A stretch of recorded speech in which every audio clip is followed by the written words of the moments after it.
శ్రీ సత్యసాయి జిల్లా తోముకుంట పారిశ్రామిక వాడలో గత ఏడాది జూలై 27న ఎస్బీఐ బ్యాంకు దోపిడీ కేసు రూరల్ పోలీసులు ఛేదించారు. అంతర్రాష్ట్ర దొంగ నుంచి 5,50,00,000 విలువ చేసే బంగారు నగదు, ఒక కారు, ఒక బైకు స్వాధీనం చేసుకున్నారు. కేసు వివరాలను జిల్లా ఎస్పీ సతీష్ కుమార్ మీడియాకు వివరించారు. గత ఏడాది జూలై 27న తోముకుంట వద్ద ఎస్బీఐ బ్యాంకు లాకర్లు గ్యాస్ కట్టర్తో ఓపెన్ చేసి 11 కేజీల బంగారు నగదు దోచుకెళ్లినట్లు చెప్పారు. Hindupur upgraded police station limits లో జూలై 27th జరిగి 28th ఎఫ్ఐఆర్ రిజిస్టర్ అయిన 76/25 బ్యాంక్ థెఫ్ట్ కేసులో మనకి టోటలీ 11 కేజీస్ మనకి గోల్డ్ థెఫ్ట్ చేయడం జరిగింది. దీంట్లో 2 అక్యూజ్డ్ ఇన్వాల్వ్ అయ్యారు. ఒకరు ఏంటంటే అనిల్ కుమార్ పన్వర్, రెండవది మొహమ్మద్ ఇష్రార్ ఖాన్ అని చెప్పేసి ఇద్దరు ఇన్వాల్వ్ అయ్యారు.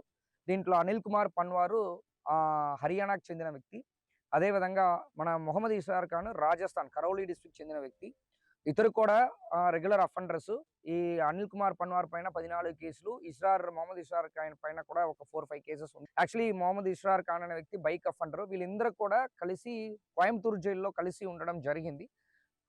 ఉన్న టైంలో వీళ్ళిద్దరికి ఫ్రెండ్షిప్ వచ్చింది. సో వాళ్ళిద్దరు కలిపి ఇక్కడ మన హిందూపూర్ అప్గ్రేడెడ్ పోలీస్ స్టేషన్ లో అఫెన్స్ చేయడం జరిగింది. ఇది అడగడం వేరు కాకపోయినా ఇద్దరు మాత్రం చేసినప్పుడు కూడా పోలీస్ డిపార్ట్మెంట్ దాన్ని ఫస్ట్ బ్రేక్ త్రూ చేసిన తర్వాత వాళ్ళు వెళ్ళి రికవరీలో అప్పుడు 2 కేజీస్ వరకు మన గోల్డ్ రికవరీ చేయడం జరిగింది. దాంతో పాటు ఒక కారు, ఒక బైక్ కూడా రికవరీ చేస్తారు. దాని తర్వాత ఇప్పుడు రీసెంట్ గా మళ్ళీ దానిపైన ఎఫర్ట్స్ పెట్టడానికి మొదలు పెట్టాము. Hindupur upgraded police station limits లో జూలై 27th జరిగి 28th ఎఫ్ఐఆర్ రిజిస్టర్ అయిన 76/25 బ్యాంక్ థెఫ్ట్ కేసులో మనకి టోటలీ 11 కేజీస్ మనకి గోల్డ్